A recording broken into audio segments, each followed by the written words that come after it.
tout le monde de venir ce soir en fin d'après-midi.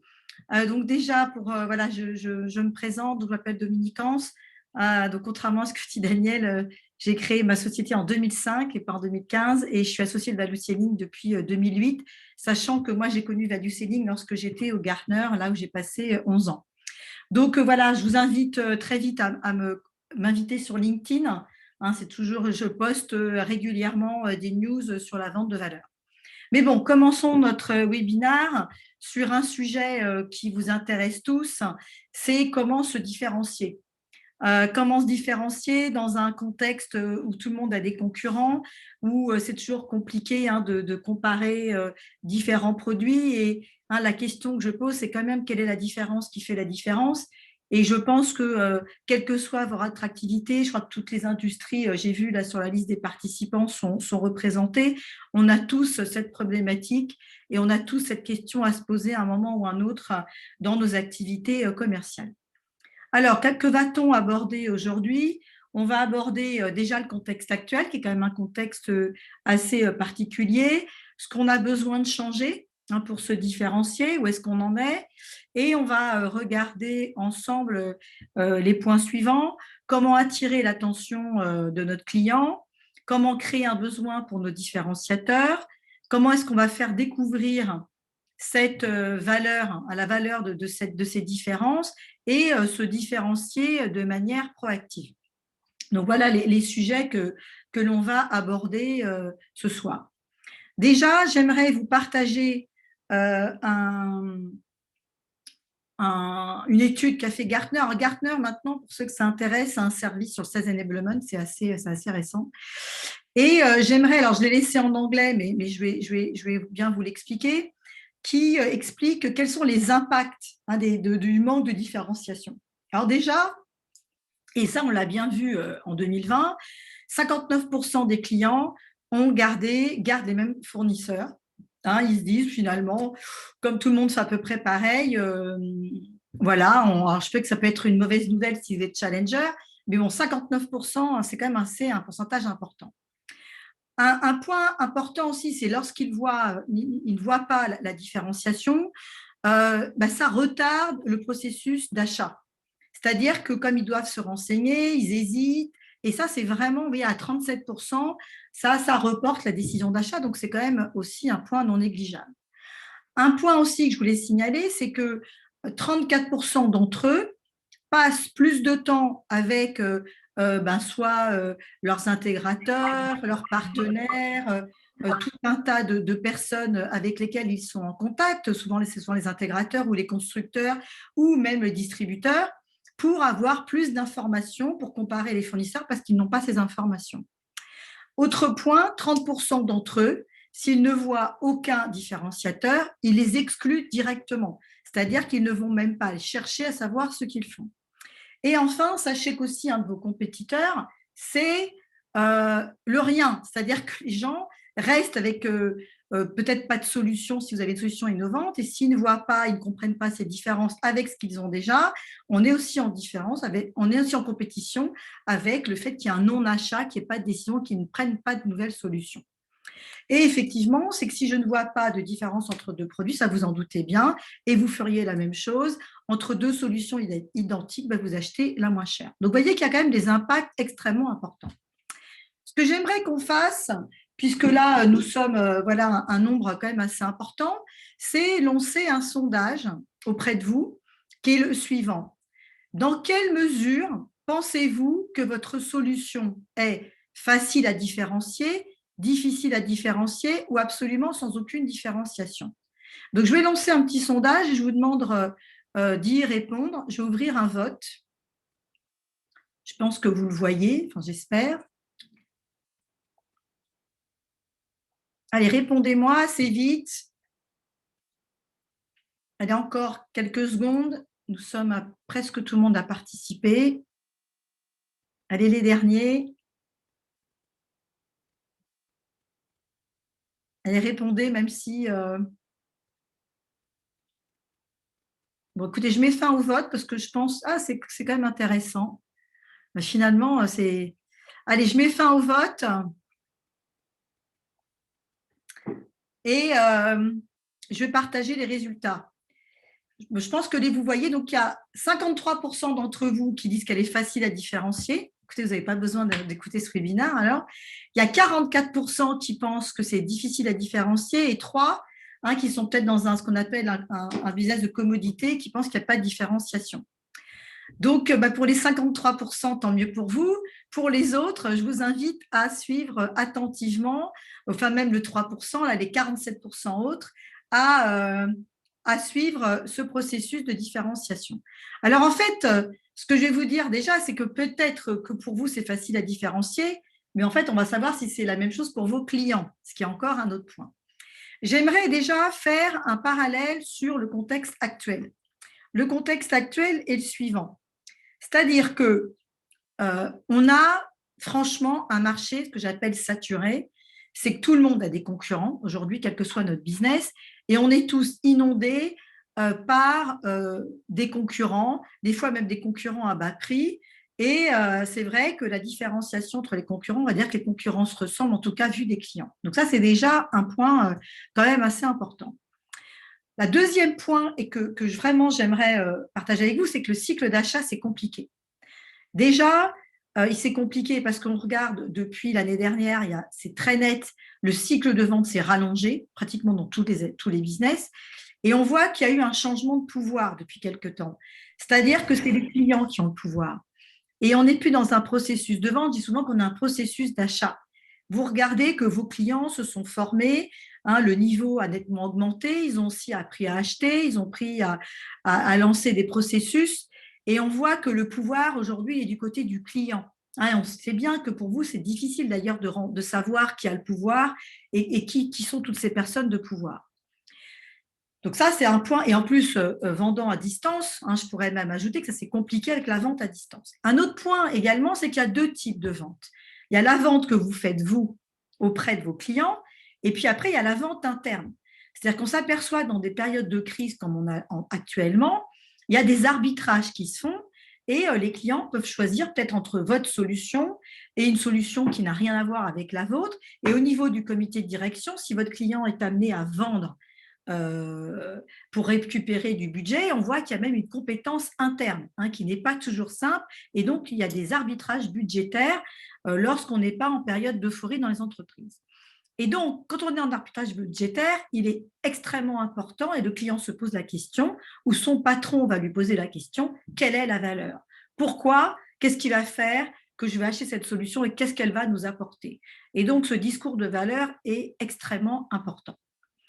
Et donc, on en reparlera un petit peu plus tard, mais il faudra prouver des aspects, vous connaissez ces indicateurs de ROI, time to market ou total cost of ownership, le coût de possession, qui sont des indicateurs de valeur qui seront nécessaires pour prouver que nos solutions fonctionnent. Alors, quand on regarde aussi les études, alors, voilà, c'est l'étude de Sirius Decision qui dit que 71% des commerciaux ne parlent que de leurs produits.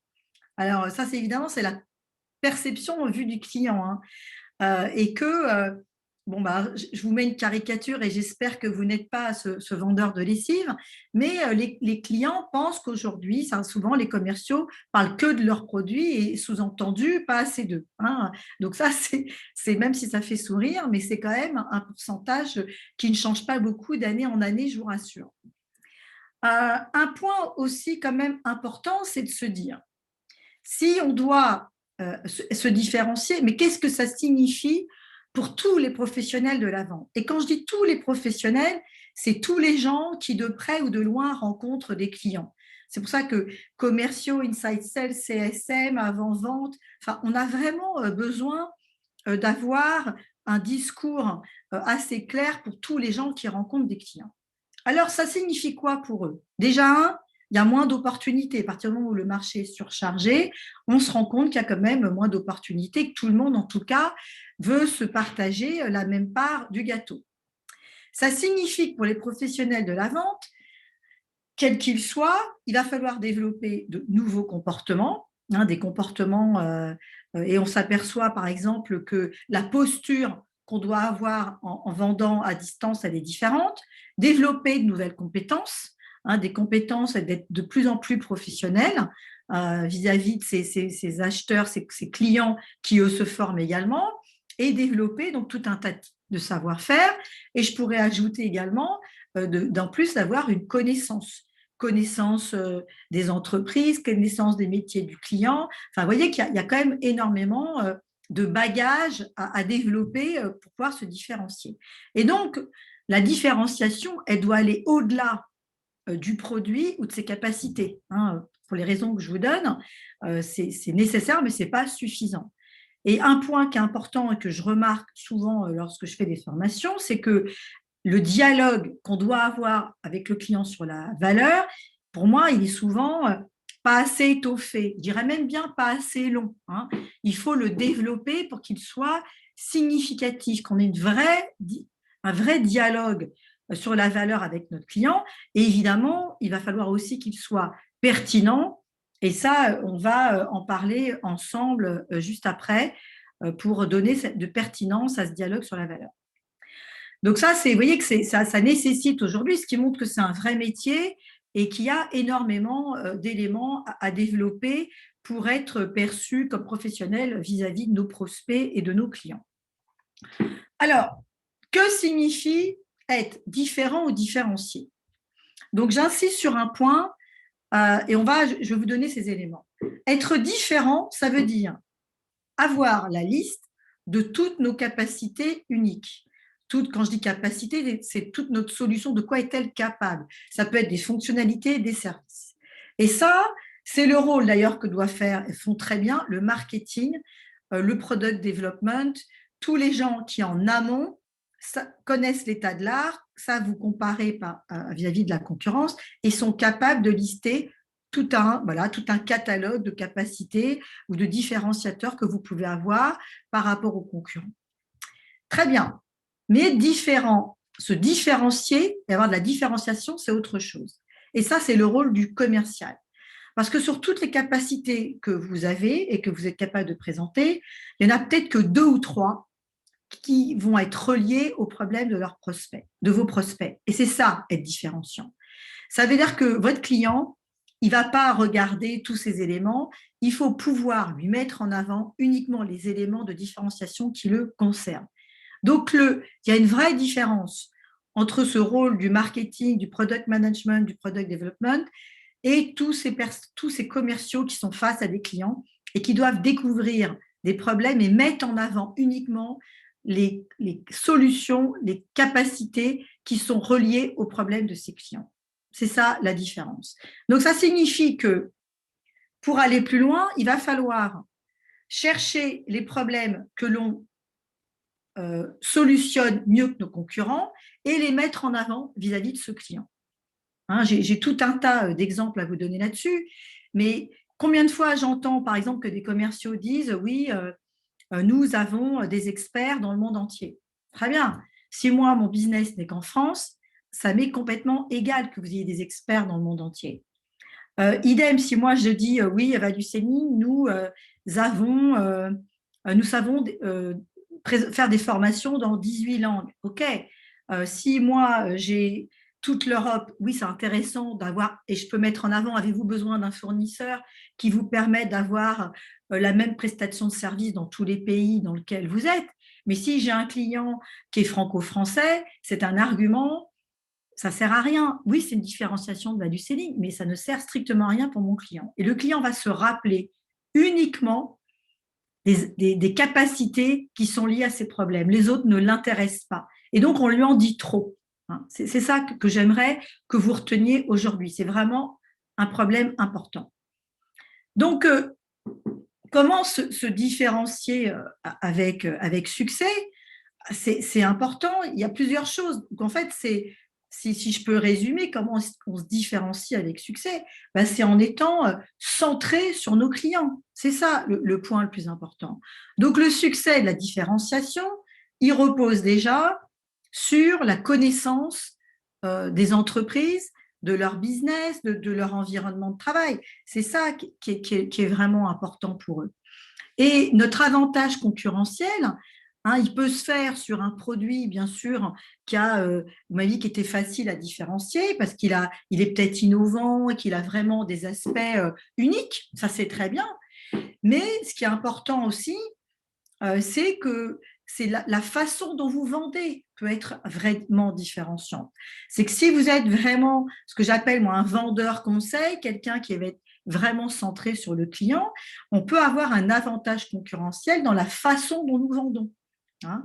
Et un des points, alors même si ça, on n'aime pas souvent ce mot-là, mais je dis souvent devenez expert en problème en posant des questions. Et la façon de devenir expert en problème, et j'ai souvent fait cette analogie je sais qu'il y a mon client Care là, qui sont présents, c'est que quand vous allez chez le médecin et que, je sais pas, vous avez mal au genou, mal à la tête, le médecin ne commence pas par vous donner l'ordonnance, hein, qui est comme la solution. Il va d'abord vous poser des questions, creuser, explorer pour savoir ce qui ne va pas. Est-ce que si vous avez mal à la tête, c'est quand, comment, si vous avez mal au genou, qu'est-ce qui s'est passé? Il va vous poser tout un tas de questions. Il va explorer point par point et ensuite il va vous faire l'ordonnance. Donc voilà cette petite analogie où il va falloir que vous puissiez explorer les problèmes de vos clients avant d'aller très vite à la solution. Et l'approche que nous mettons en avant, euh, alors, les Américains disent le reverse engineering, hein, j'ai traduit un petit peu par l'approche inversée, c'est de vous dire, plutôt que de présenter votre solution, c'est de se dire qu'est-ce qui pousse votre prospect à vous écouter? C'est une bonne question. Hein. Comprenez qu'est-ce qui pousse votre prospect à vous écouter. Bah, le prospect, il va vous écouter si vous d'abord, vous avez d'abord inversé le dialogue et pour attirer son attention, vous lui avez posé un tas de questions. Et ensuite, il va vous écouter si vous savez relier votre solution à ses problèmes. Là, il va vous écouter. Et il va vraiment penser que vous êtes intéressant, que vous vous intéressez à lui. Et cette différenciation, et il suffit de 2-3 critères, hein, je vous assure qu'il n'en faut pas 50, mais si vous avez 2-3 critères clés, cette différenciation, il va falloir l'appliquer à l'ensemble de vos messages. Et dès que vous communiquez avec ce client, que ce soit lors de présentations ou même présentation des dirigeants, lors de vos propositions commerciales et toutes les communications que vous allez faire avec ce client, il va falloir rappeler ces points différenciants et lui répéter 2 ou 3 fois. C'est quand même important parce que, en fait, et bien sûr, une fois que ça a été validé par le client, hein, parce que ce qui nous intéresse, c'est sa perception. Donc, c'est vraiment, une fois que vous avez cette perception-là, vous pouvez rappeler ces messages. Juste pour juste pour vous montrer très rapidement en quoi consiste le processus de vente de valeur que nous utilisons, il est très simple parce qu'il a 6 critères. Et ces 6 critères, ces 6 ingrédients, ils sont très simples, ils sont liés au processus d'achat du client. Votre client, il a des enjeux. Hein. Après, il a des enjeux, il se dit, mais tiens, qu'est-ce qu'on n'arrive pas à faire? Qu'est-ce qui manque? Que ce soit en termes de processus, de ressources humaines ou d'outils. Et donc, il va lister les problèmes qu'il a. Ensuite, il va aller chercher sur le marché une solution. Il va se dire, mais quelle est la solution qui peut résoudre les problèmes? Et c'est ce qu'on appelle, nous, le vision match, et donc de relier vos solutions, problèmes et enjeux. Ensuite, il va se dire, mais cette solution, si je la mets en place, qu'est-ce qu'elle va m'apporter? Quel est son impact? Quels sont les résultats? Quelle est la valeur, pour parler un jargon anglais? Enfin, c'est de se dire, est-ce que cette valeur, elle est très claire pour les personnes de pouvoir, les personnes qui prennent une décision? Et enfin, quel est le plan d'action que l'on va mettre en place jusqu'à la réalisation de cette valeur? Donc voilà les 6 ingrédients qu'il va falloir mener dans cet ordre-là pour pouvoir mener un processus de vente de valeur. Après, vous allez me dire, mais si tout le monde fait ça, si tout le monde décline la même chose, comment est-ce que moi, je vais me différencier? Et vous avez tout à fait raison, c'est quand même un point important. Alors, nous, on a déterminé, allez, globalement, 5 grands domaines de différenciation. 5 grands domaines qui sont les suivants. Le premier que je vous ai déjà cité tout à l'heure, c'est les capacités.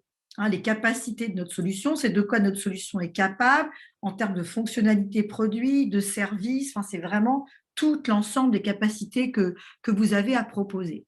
Le deuxième point, qui est très important aujourd'hui, surtout dans une période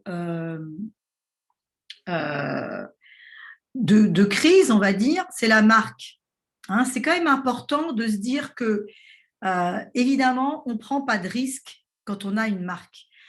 C'est pour ça qui va vous reprocher de choisir Salesforce qu'en CRM. Dans le luxe, on joue sur la marque parce que dans notre inconscient, dans les voitures, ça peut être, je ne sais pas moi, Lexus, Audi. La marque, quand on achète la marque, ben, on réduit mentalement le risque, c'est très clair. Ensuite, on peut se différencier dans les termes contractuels, dans les conditions générales. Et en fait, ça, c'est intéressant parce que, par exemple, je sais que quand on est une petite entreprise, on est plus souple que des grandes entreprises qui ont des conditions contractuelles extrêmement strictes. Par exemple, je vois qu'il y a pas mal de sociétés aujourd'hui qui disent ben, on ne s'engage pas. Et si on n'a pas d'engagement, effectivement, ben, c'est un moyen d'avoir des bonnes conditions contractuelles. L'expérience client. L'expérience client, c'est intéressant parce que c'est le premier critère que donnent les moins de 30 ans. Hein. C'est l'expérience client pour eux qui est le premier critère différenciant. Et enfin, le dernier critère que je donne, c'est le prix. On peut se différencier par le prix, qu'il soit trop cher ou moins cher, mais c'est aussi intéressant de se différencier par son prix.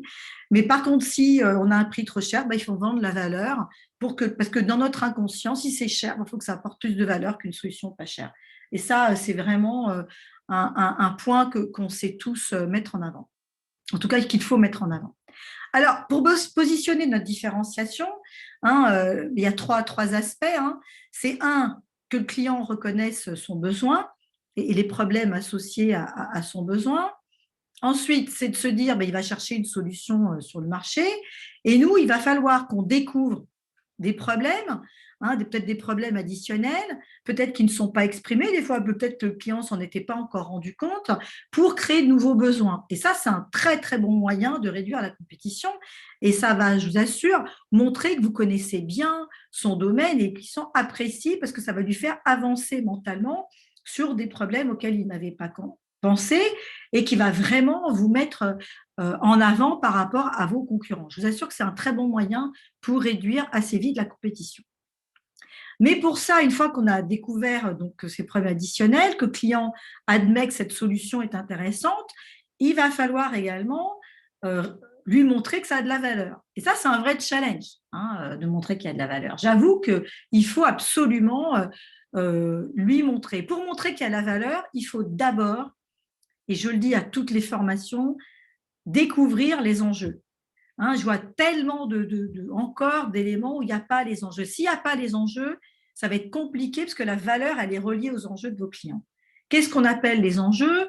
Hein, c'est les priorités de vos clients, c'est le challenge, il y a un autre mot, même des initiatives, c'est les top priorités de l'année, c'est ça les enjeux. Il faut impérativement les découvrir pour pouvoir mettre en face la valeur. Alors, une fois qu'on a mis, et ça c'est important, qu'on a bien clarifié ces enjeux, on a découvert des problèmes, on a des éléments de solution qui sont liés aux problèmes et donc qui sont liés également aux enjeux de ce client, on va développer la valeur pour notre client. Il y a deux types de valeurs chez Value Selling. La première valeur qu'on appelle, hein, c'est la valeur business, ou on pourrait dire la valeur professionnelle. Et il y a dans cette valeur business, alors je voulais un peu séparer en ce qu'on appelle des éléments, des critères tangibles et intangibles. Qu'est-ce qu'on appelle la valeur tangible? C'est quand c'est quantifiable. Lorsque vous avez des indicateurs tels que le ROI ou des KPI, des indicateurs clairs pour pouvoir prouver cette valeur. Des fois, ce n'est pas si facile, j'avoue, et on amène plutôt en face des arguments de vente. Moi, vous voyez, souvent dans mon métier, on me demande de travailler sur la productivité commerciale ou changer d'arriver à motiver ou à changer le mindset des commerciaux. Enfin, il y a des fois, j'ai des arguments de vente, j'ai des références, mais c'est des fois compliqué, c'est vrai, de trouver des indicateurs. Mais en tout cas, ça a un impact sur le business des clients et c'est ça qui est important. Donc ça dépend de vos solutions, mais si vous avez des indicateurs quantifiables à prouver, c'est vraiment, vraiment idéal. Un deuxième point et qu'on dit souvent le plus important, c'est la valeur personnelle. La valeur personnelle, c'est… Alors, valeur personnelle, ça veut dire que c'est pour un individu, hein, ce n'est pas pour l'ensemble de l'entreprise, contrairement à la valeur business qui peut être pour une entité, pour une entreprise. C'est qu'est-ce qui est important pour vous, qu'est-ce que vous y gagnez à titre personnel. Et cette valeur personnelle, ça peut être votre carrière, le pouvoir en interne, votre réussite, votre autonomie. Vous pouvez aussi avoir une valeur personnelle d'innovation très forte et donc vous allez choisir une solution très innovante. Les critères de valeur sont multiples et donc c'est quand même important de poser cette question, qu'est-ce qui est important pour vous à titre personnel pour découvrir ces critères de valeur. Donc voilà les deux éléments et moi je vous invite vraiment à avoir cette discussion avec vos clients et de prendre le temps qu'il faut d'avoir cette discussion. Une fois qu'on a ces éléments de valeur, hein, on a à peu près tout, mais ce que je voulais vous dire, c'est que même si on a des fois du mal à se différencier vis-à-vis de nos clients, ça ne veut pas dire que notre produit, notre service est de mauvaise qualité. C'est que si on a vraiment des éléments différenciants, c'est que, enfin, en tout cas, on a du mal, pardon, excusez-moi, à montrer ces éléments différenciants, ça veut peut-être tout simplement dire que nous, on n'a pas réussi à découvrir ce qui était important pour l'activité du client, pour son entreprise et pour lui à titre personnel. Et donc, ce qu'il faut juste se dire, c'est dans le contexte actuel où tout va très vite, où je vois bien que les clients ne prennent plus le temps de bien lire les propositions, de bien voir la différence, c'est à vous de faire ce travail. On voit que les clients passent de moins en moins de temps à creuser les solutions et en tout cas pas les décideurs, ça c'est très clair. Donc c'est à vous de faire ce travail pour pouvoir arriver à ce que le client vous dise, perçoive et vous dise vos différenciants, ce que je vois différenciant, c'est ça. Et posez-leur la question en disant, d'après vous, comment percevez-vous notre solution? D'après vous, quels sont les éléments qui vous paraissent intéressants? N'hésitez pas à poser cette question, la réponse est toujours très intéressante. Alors, comment se différencier? Comment se différencier? Déjà, hein, pour résumer tout ça, c'est de se dire, déjà, il faut bien comprendre. D'abord, c'est savoir contre qui on est en concurrence. Contre qui on est en concurrence, parce que si on ne le sait pas, c'est vrai que c'est compliqué, et on ne le sait pas toujours, j'avoue. Si on n'a pas en face, on ne sait pas contre qui on est, ça va être compliqué. En tout cas, ce qu'on peut toujours faire, c'est nous, parce que je vous rappelle, c'est la perception du client qui compte, c'est de mettre en avant des éléments qui correspondent aux problèmes de nos clients et surtout développer la valeur de nos différenciateurs, toujours du point de vue du client. Hein. Ce n'est pas votre esprit à vous, c'est dans l'esprit de vos prospects et de vos clients. Et n'hésitez pas, j'insiste, à apporter des réponses concrètes. Hein, ils ont des enjeux clés et les clients ont de plus en plus besoin, ils ne savent plus très bien où donner de la tête aujourd'hui, ils sont un peu perdus dans ce monde complexe. C'est que plus par votre démarche de montrer que, hein, en anglais on appelle ça le trusted advisor, le conseiller de confiance, plus vous serez proche des enjeux en montrant que vous vous intéressez à leurs problèmes, vous allez être perçu comme quelqu'un de confiance. Et ça, aujourd'hui, c'est vraiment la clé. Et plus vous aurez ce discours de valeur, plus vous serez vraiment perçu comme un partenaire, hein, au vrai sens du terme. Alors maintenant, pour terminer, je vais vous suggérer la chose suivante, c'est de dire, dans votre portefeuille, prenez une opportunité en cours, hein, regardez. Déjà, première étape, si vous avez un business, là, une opportunité où vous êtes peut-être en concurrence ou peut-être en difficulté, c'est de regarder en détail les aspects où les aspects où, là où vous êtes vraiment meilleur que les alternatives de la concurrence. Deuxième étape, regardez si ces différences sont liées à des problèmes spécifiques chez votre client, hein, de se dire, alors même ou d'imaginer que ça pourrait résoudre des problèmes, et puis de se dire quelles sont les questions que je vais créer, les questions spécifiques pour découvrir ces nouveaux besoins liés à ces différenciateurs. Et ça, nous, on travaille énormément sur ce questionnement Alors moi, je vous suggère vraiment de le préparer en amont parce que ce questionnement, il n'est pas toujours simple. Et ensuite, de découvrir, de poser des questions de valeur en demandant qu'attendez-vous de cette solution, quels sont les critères importants pour vous, qu'est-ce que vous aimeriez que ça apporte concrètement, comment est-ce que vous mesurez la performance de ce projet, etc., etc. Enfin, il y a tout un tas de questions à poser. Donc voilà ce qu'il vous reste à faire. Euh, En conclusion, je n'ai pas trop regardé le timing, mais j'espère que le timing est bon. C'est de vous dire que les clients n'achètent pas ce que vous faites, enfin, pas uniquement ce que vous faites, mais aussi pourquoi vous le faites. Je ne sais pas si vous avez regardé déjà, où il y a plein de choses sur le net, sur le livre de Simon Sinek qui est Start with Why, sur le pourquoi. Et c'est le pourquoi. Il faut que vous découvriez pourquoi vous faites les choses et à quoi ça correspond. Ça veut dire à quels enjeux ça correspond chez vos clients. Et quand vous aurez les enjeux, vous aurez la valeur et ça vous permettra également d'être bien, bien différent. Donc voilà, j'ai essayé sur un sujet, comme vous le savez, très, très vaste, de vous présenter en 30 minutes ce sujet sur la différence, la différenciation. Mais maintenant, écoutez, j'aimerais bien et je serais ravie, vous pouvez donc d'avoir vos questions. Est-ce que, Daniel, tu pourrais m'en donner quelques-unes? Alors, les questions, elles commencent à tomber. Donc, il y a Pierre qui demande est-ce qu'on peut aborder le cas particulier de la vente dans le cadre des appels d'offres des marchés publics qui sont, comme on le sait, très cadrés? Ouais.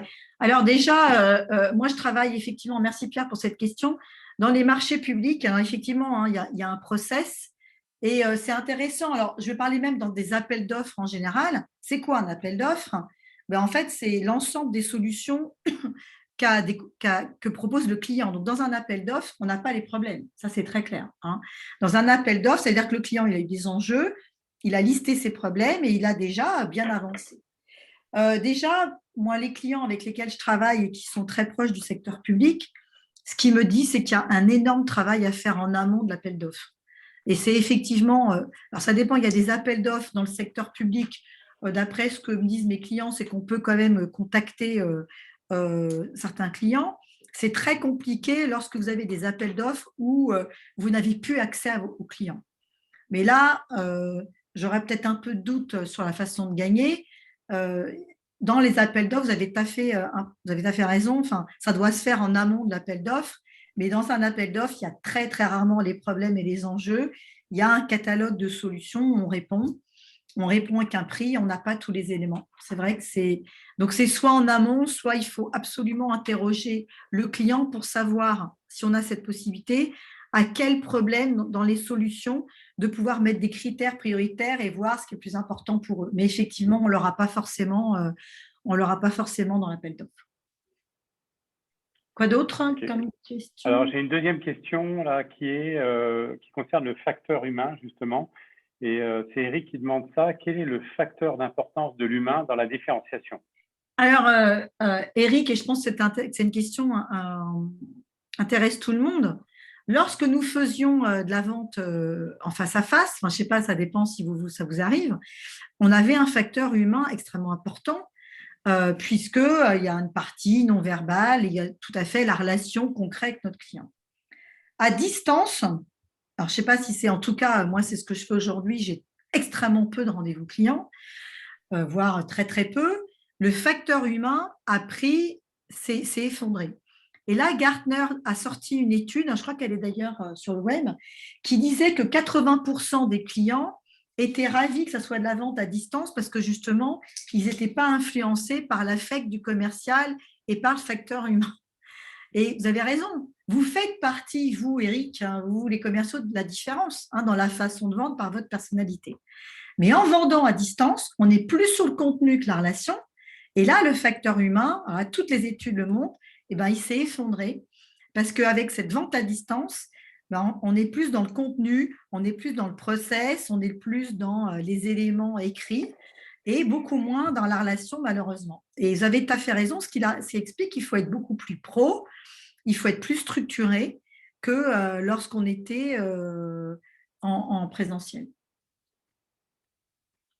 OK. Là, il y a une question de Myriam qui demande, quand on parle de l'expérience client, est-ce que c'est l'expérience client dans la solution ou dans le produit, ou est-ce que c'est l'expérience client dans le cycle de vente? Alors, je dirais les deux, hein. Il y a l'expérience client dans le cycle de vente, hein. C'est vrai que ça peut faire une différence. C'est que si le client est ravi dans la façon dont ça se passe, là, je parle de différence de nous, donc l'expérience dans la façon dont on vend, hein. Donc, ça commence même bien en amont, hein. Si vous avez du marketing en amont, donc c'est dans tout le cycle, c'est-à-dire que le client, déjà, par l'expérience qu'il a pu avoir, par tous nos messages, il se fait une idée. Donc, c'est bien l'expérience client dans l'expérience de vente avec nous dont je parlais, hein. C'est pas dans et c'est alors après quand vous dites solution produit, c'est un tout, hein. Pour lui, c'est quand il voit un fournisseur, vous voyez, enfin je vais donner un cas tout simple. C'est arrivé à tout le monde, une démo ratée, hein. Vous prévoyez une démo, elle rate, ça arrive pas. Ou c'est comme si moi j'avais fait, là je commence par faire un webinar, ça marche pas, vous n'arrivez pas à vous connecter. Là j'ai eu le cas avec un client, on a répété pendant 3 jours, enfin une soutenance extrêmement complexe. Et le jour de la soutenance, le réseau marche pas, il y en a qui n'arrivent pas à se connecter, on n'arrive pas à présenter. C'est ça l'expérience client. C'est tous ces petits éléments là. Donc, c'est tout un tas de détails qui peuvent créer une image négative. OK.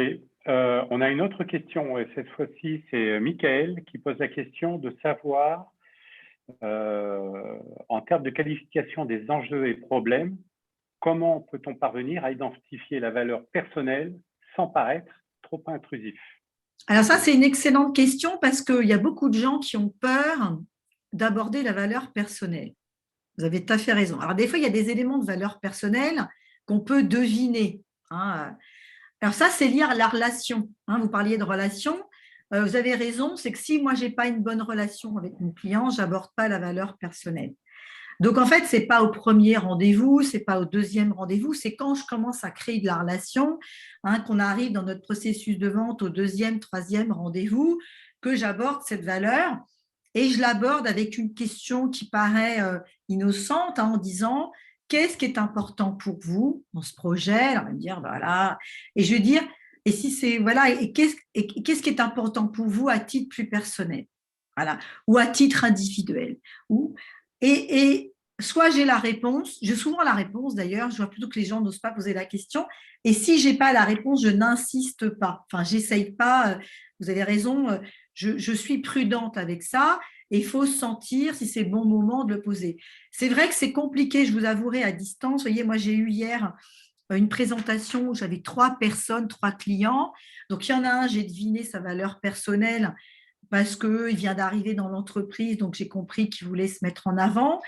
Mais si j'ai plusieurs, donc je le fais plutôt en one-to-one et j'hésite de poser cette question si j'ai plusieurs personnes en visio ou en call. Donc ça rejoint une autre question d'Éric qui demandait justement quand il y a plusieurs Ah bah voilà, décideurs, j'ai répondu. Bah, c'est en comment one-to-one, travailler hein. la valeur personnelle en Ouais, la one-to-one. valeur personnelle, elle est personnelle, donc elle est individuelle, c'est pas global, hein. Et d'ailleurs, vous avez dû voir, vous avez un décideur qui, lui, a besoin de pouvoir, l'autre, il vient d'arriver, il y en a un autre, il est en fin de carrière, il ne veut pas trop prendre de risques. Enfin, c'est très, voilà, la valeur, il va falloir la découvrir pour chaque décideur. Donc, il faut d'abord identifier, évidemment, qui sont les décideurs et d'essayer de poser cette question. Alors, des fois, on peut deviner, hein. Il y a des gens, vous savez, quand… Alors, c'est vrai que c'est un peu ce qu'on faisait dans le couloir ou entre deux réunions. J'avoue que c'est beaucoup plus compliqué à distance. Mais voyez, en visio, là, j'ai eu une visio hier. En fait, il y a des gens sans s'en rendre compte, hein. Moi, il y en a un qui me l'a dit, quelle était sa valeur. Bon, ben, je la note. Après, c'est vrai que elle est individuelle. Elle est individuelle, c'est très clair. Ok. Sandra nous demande, ou plutôt te demande, comment proposer une value à des clients lorsque nous sommes dans le domaine de la prestation de services, en l'occurrence ici contrôle de gestion, et qu'il n'existe pas de réelle concurrence. Bon, déjà, bravo Sandra de ne pas avoir de concurrence, ça c'est sympa. C'est toujours important, la prestation de service, vous avez forcément de la valeur. En fait, votre prestation de service, ça veut dire quoi? Soit c'est la qualité, hein, comment est-ce que vous pouvez la mesurer, soit ça peut être parce que vous êtes très réactive et vous avez du temps, hein, vous leur faites gagner du temps dans votre prestation de service. Donc, il y a tout un tas de critères dans la prestation de service. Ça peut être, en fait, c'est toujours, soit vous avez tout un tas d'experts ou des personnes différentes qui savent répondre. Enfin, je ne connais pas votre business, mais c'est toujours lié à quoi cette prestation? Soit c'est du temps, soit c'est de l'argent, vous leur faites gagner de l'argent, soit c'est lié à des ressources humaines. Mais vous voyez, il y a tout un tas de critères. Si c'est déjà quelqu'un qui est client, posez-lui la question. On travaille ensemble depuis longtemps. Qu'est-ce qu'on vous apporte? Parce que s'ils travaillent avec vous depuis longtemps, c'est que vous leur apportez de la valeur. Hein, soit ils aiment bien dans la façon dont vous travaillez, mais vous leur apportez forcément quelque chose, bah, posez-leur la question. Posez-leur la question. Mais là, enfin, même si vous n'avez pas de concurrence, d'ailleurs, c'est parce que si vous n'avez pas de concurrence, c'est que vous leur apportez beaucoup de valeur et qu'ils estiment que vous êtes meilleur que les autres. Donc, c'est forcément, et ça signifie que vous leur apportez une valeur suffisante. Hein. Après, il faut aussi percevoir la concurrence comme toutes les alternatives qui existent. Hein. L'alternative à la SNCF, et éventuellement prendre sa voiture. Oui, mais ce que je veux dire, c'est que là, je réponds à cette question quand il n'y a pas de réelle concurrence. Pour le moment, mais n'hésitez pas, peut-être une fois par an, à faire ce bilan de valeur. Hein. C'est si quelqu'un qui renouvelle vos services, c'est de dire, écoutez, voilà, on travaille ensemble, et puis je suis sûre qu'en réfléchissant, vous allez y arriver. Je regarde l'heure, on est encore bon? Est-ce qu'il y a encore des questions? Ouais, j'ai encore une question. Là, c'est quelqu'un qui a plus une équipe commerciale qui est junior et qui tombe assez vite dans le piège de faire une démonstration. Comment on fait justement quand on a affaire à un prospect qui veut absolument voir avant de parler? Alors ça, ceux qui sont en formation avec moi savent que je ne suis pas une pro des démos, hein, c'est le moins qu'on puisse dire. Enfin, pas pro, je ne suis pas très favorable aux démonstrations parce qu'une démonstration, typiquement, bah, on déroule une solution. Hein, donc, on est très centré solution. Donc, je sais qu'il y a des clients qui vous demandent de commencer par une démo, mais c'est une façon de ne pas se dévoiler. Moi, ce que je fais souvent, c'est que si quelqu'un me demande aussi une présentation de mes formations, je leur dis, écoutez, votre temps et vous êtes chez quelqu'un, vous êtes débordé, votre temps est précieux. Moi, je veux bien vous faire une présentation, mais je crains de vous faire perdre du temps. Est-ce que vous me permettez de vous poser quelques questions, ce qui me permettra, dans ma démonstration, de vous présenter uniquement les éléments qui vous intéressent. Hein, voilà, c'est une des façons de faire pour éviter de sombrer dans la démonstration. Ou alors, si vous devez absolument faire une démonstration, arrêtez-vous de temps en temps et demandez à chaque fois au client ce qu'il en pense, enfin, créer un dialogue. Moi, ce que je ne supporte pas, parce que moi, on fait aussi des démonstrations, c'est l'aspect monologue où le commercial parle. Et autant lorsqu'on était dans la même pièce, on pouvait voir en non-verbal si le client s'ennuyait ou pas.